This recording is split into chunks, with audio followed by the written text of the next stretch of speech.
You want me to put that on my Tudor? Harry's wife. The lie about financial support. Hello, I'm H.G. Tudor. We know that Harry's wife has told a lot of porky pies. She keeps having them uncovered because there's a legion of fact-checkers out there who simply do not believe what she has to say or write, and therefore every single thing that she does, everything that she says, is scrutinised and checked against information from the past to uncover the repeated porky pies that she engages in. She continues to do this, of course, because, driven by her narcissism, she believes that her lies are, as she always talks about, her truth. They are the truth to her. That is the way that she perceives the world. That's the way that lesser and mid-range narcissists also perceive the world, that the lies that they tell are actually their own truth because of a different way of perception. This is something that many people often struggle to understand when dealing with narcissists, believing they know what they're doing, they know what they're saying. Yes, they know what they're saying, they don't forget it immediately, and they know, for instance, that they're hurting you or lashing out at you. But the rationale for it is different to that which you believe because it's governed by the narcissistic view, the narcissistic perspective. Another lie has been unearthed, and again a fairly straightforward one. This arises from the international news by the enigmatically named Web Desk, which leads with the headline, King Charles stood against Harry's wife appointment as working royal. Experts believe King Charles never wanted Harry's wife joining the list of working royals. In the usual short report that is received from the News International, it reads, the moment Harry's wife married into the royal family, King Charles reportedly asked for her to carry on working as an actor and not a working royal.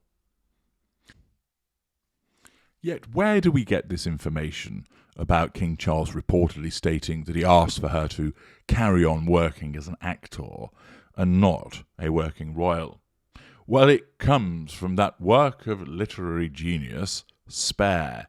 Yes, the publication that's riddled with factual inaccuracies, which is being rather kind, and tales of smearing cream into one's todger whilst thinking about one's mother, getting a frostbitten knob, smoking the ganja, and generally misbehaving.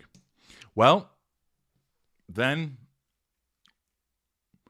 the admission has been made by Prince Harry in his memoir, Spare.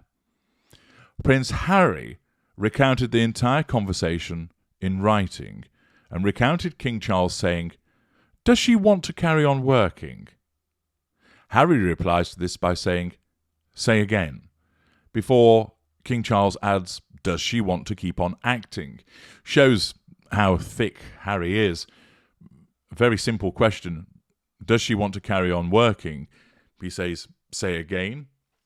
Now, of course, what he's trying to convey is that he can't believe that his father would ask such a question. However, Charles asks again, does she want to keep on acting?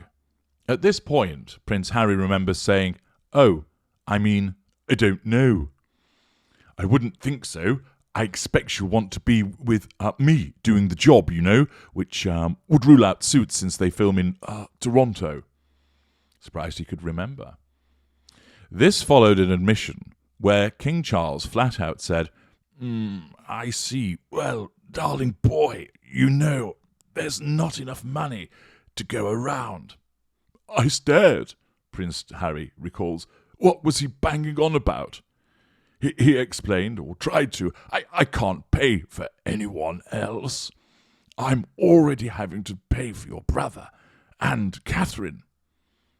So, as a consequence of this, Harry is suggesting that King Charles, Prince Charles at the time, asked whether Harry's wife wanted to carry on being an actress because he was having to pay for William and Catherine and there wasn't enough money to go around. Well, to that, I say this.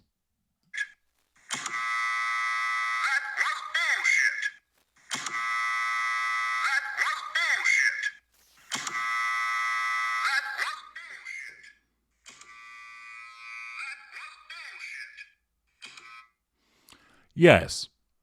Bullshit.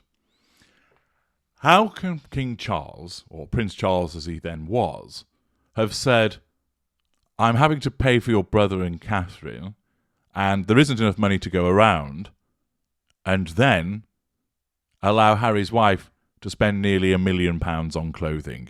It simply doesn't add up. Now, we know that she was able to spend £1 million or thereabouts on clothing in that first year.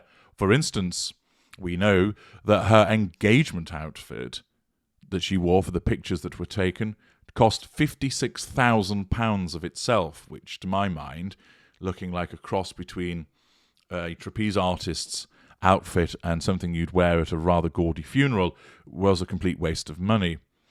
But spending nearly that amount of money on clothing, which was paid for by Prince Charles, tends to suggest that him saying, there isn't enough money to go around and I'm already having to pay for your brother and Catherine, simply didn't happen, because the two wouldn't add up. Rather, there was an assertion of control by Charles through financial largesse, which is part of the grandiosity of the type of narcissist that he is, in allowing that level of expenditure. Of course, what's happening here is this is another moment of a revision of history that has been put forward by Harry's wife to try and make out that her and old Ginger Bollocks are always second best, to fit with the narrative of being spare and coming second and being second rowers and generally being the ones that are afterthoughts, and of course always falling behind William and Catherine. Her raging envy of Catherine and William, which is sparked into life every time they come up on her radar, means that it creates this narrative in her mind of they're always treated better than me and Harry. They're always treated superior to us. They get everything first. The facts don't bear that out. But that doesn't matter to Harry's wife, because her narcissism plays fast and loose with those facts. And instead, what it prefers to do is invent history and rewrite it and revise it to say, yes, there was a conversation with Prince Charles, as then was, and he said there isn't enough left in the kitty, in effect, because, lo and behold, it's getting spent on Big Willie Styley and the Nemesis. And thus, she ensures that this ends up in spare, and the compliant Ginger Dunderhead writes it or tells the ghostwriter to include that. It's nonsense, and it's another porky pie that has been unearthed, trying to suggest that William and Catherine are preferred, thus playing the victim and pity play, and also trying to make out that Charles was a tight old sod, when actually he wasn't, because he just spunked almost £1 million on ill-fitting clothes for the Duchess of Overseas. Of course, her narcissism in the moment seeks to assert that control with the pity play and the revision of history, but once again, it's very easy, because of her mid-range status, to unpick the crap that she comes out with. I'm H.G. Tudor. Thank you for listening.